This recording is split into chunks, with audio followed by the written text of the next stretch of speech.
Now we'll begin part 2 of the onboarding process, where we will review our search for prospects feature. So if you select your name in the top right, search for prospects.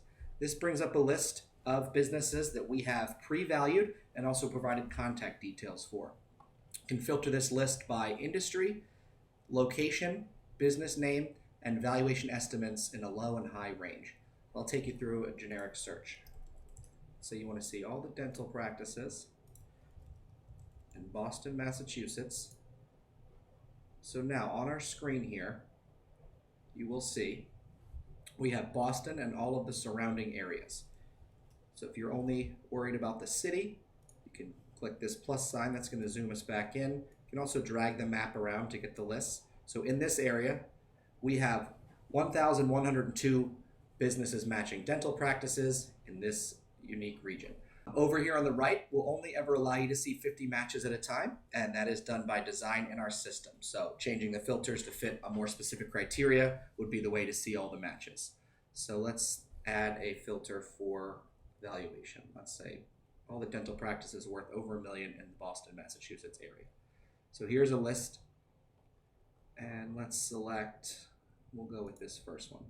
So what we have here is a valuation estimate, a letter grade ranking, attached contact details, and a shortcut to search these names in LinkedIn.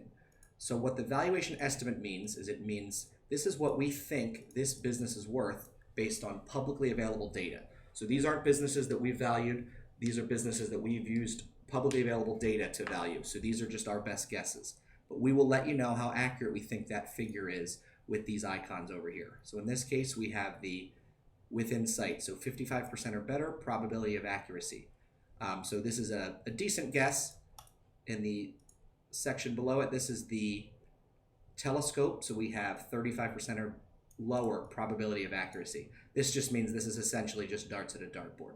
You see the telescopes. And that is in reference to the valuation estimates. The letter grade rankings represent how confident we are in the contact detail. So that means we probably have multiple sources confirming this is the appropriate contact detail. In this case, we have 2 contacts at this office. You can select these numbers to filter through them. If you select this person search, it will search the name on the screen in LinkedIn. If you select the company search, it will search the company's name on LinkedIn in a separate tab. Another effective way to use the prospecting tool is, rather than narrow it down by industry, is to run very specific location searches. So let's put in a specific location in my area.